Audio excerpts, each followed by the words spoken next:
This piano plays me. Ugh. If there was another world that existed, one where life was better, but you could potentially never return to your world, would you go anyway? Well, that is the premise of the film Coraline, which was adapted from a book of the same name written by Neil Gaiman. Coraline as a story has always had a very powerful effect on me as a child, and in fact, the movie remains my favorite animated film of all time. There was just something about children's horror that really captivated me, and clearly many people have felt the same. However, recently I read the original Coraline novel and the graphic novel, and I've noticed that there were many striking differences between them and the film.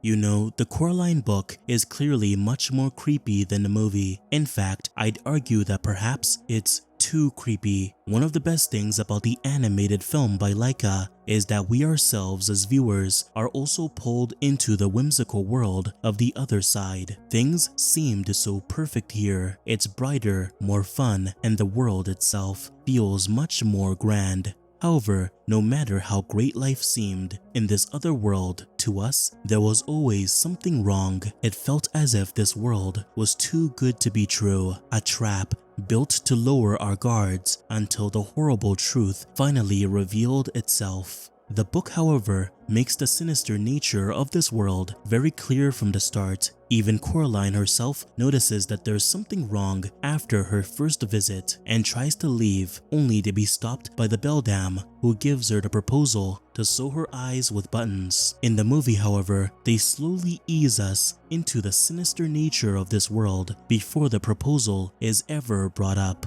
We can see the drastic tonal difference more when we compare the artistic work of the books with how the movie and its conceptual illustrations portrayed that same world. Now, the original Coraline novel is where we can find the original illustrations for the story. The illustrations were done by the artist Dave McKean, and if you are familiar with his work, you know that he often embraces a surreal and abstract style that really evokes a sense of eeriness in the viewer. There's a sense of psychological tension. We can recognize that these are humans, sure, but there's clearly something wrong as well. Something unsettling, but we are still drawn into the world regardless. The abstract way McKean approaches his artwork is all over the Coraline novel, especially the cover of the book, which immediately sets the tone for this universe. Upon seeing the cover, you don't get the sense that you're in for a fun time. In fact, this cover is very horror-like, and we feel a sense of mortal fear for the character on the cover. It seems as if they're in danger or being stalked by a malevolent presence. This sense of fear is helped by the strange, clay-like, and abstract way Coraline is drawn.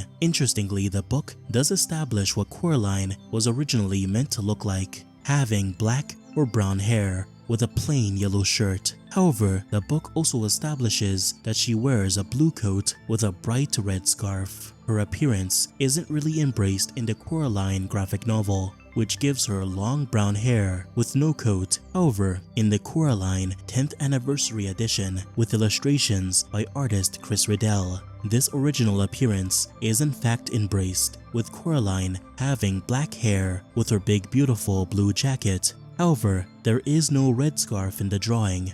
Now, when it comes to the movie, her look couldn't be any more different. Coraline now has very bright, vibrant blue hair, and she now has a yellow coat rather than blue. Well, the blue hair and the yellow coat were creative decisions by writer and director Henry Selick, who wanted Coraline to pop more within the dark, dreary world. He wanted Coraline to be a ray of sun within this depressing world of Oregon. However, when we do take a look at some conceptual artwork, there were many experimentations to give Coraline a more plain and novel-accurate appearance, maintaining a natural black or brown hair color. What is interesting is that not once in any piece of artwork is Coraline depicted wearing her blue coat, so perhaps Henry Selick had always intended for her to wear a yellow coat, and the blue hair was not decided upon until late in production.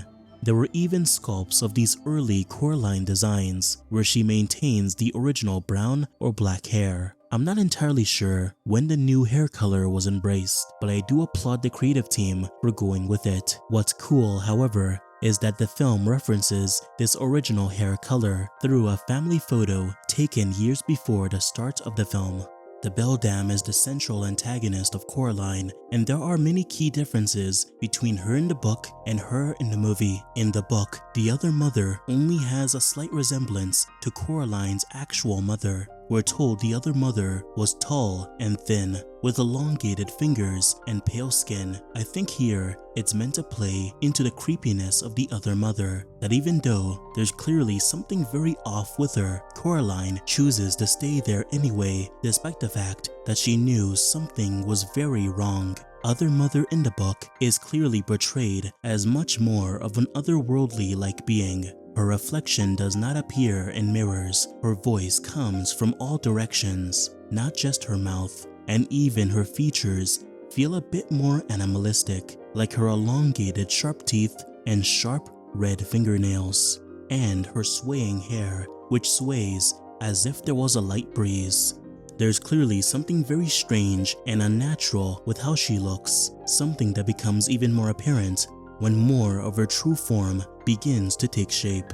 Now, the Beldam in the film isn't portrayed exactly how she is in the book. First of all, when Coraline first meets her, she's a literal exact copy of her mother, rather than having a vague resemblance. She's not tall or slender, her fingernails aren't unnaturally long, and she has no sharp teeth, and her skin is perfect.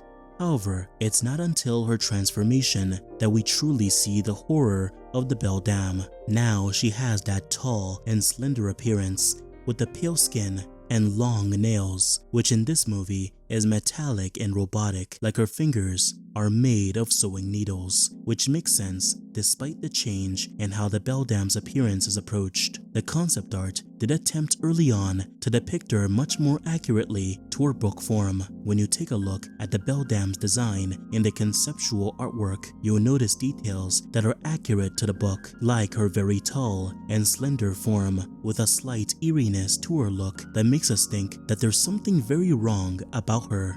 Other artworks like this one portray the Beldam's continuous transformation, even adapting what looks to be her swaying hair as if there's a breeze. Based on the artwork as well, you can still tell there was an embrace of the Beldam's very creepy look, especially this one where the Beldam just towers over Coraline.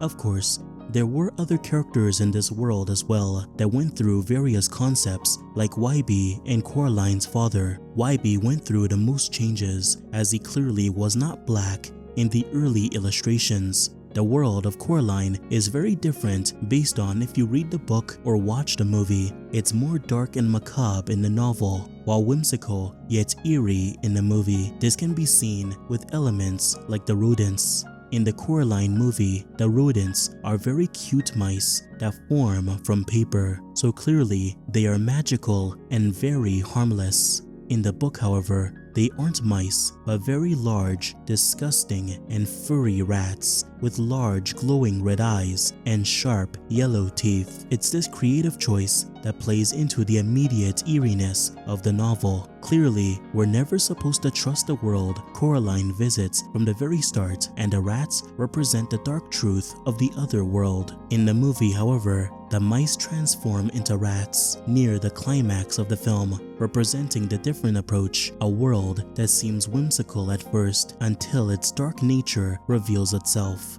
The way the doorway to the other world is depicted also reflects these two varying styles. In the novel, the doorway to the other world is nothing special, but still gives off a creepy aura. It's described as a long dark hallway. It's narrow, smells old and damp, and at the other end is another door that connects to the other world. It's implied that the hallway feels almost alive. The walls move and shift as if they are a lung, and it's as if Coraline is walking into the mouth of a creature. In the movie, the dark hallway has been transformed into a colorful playground-like tunnel that emphasizes the fantastical nature of the world. However, as the truth of the other world becomes clear, the tunnel becomes dark, moldy, sickly, and web-like. So in conclusion, in the Coraline book, the other mother and the world she creates cannot hide their true dark nature.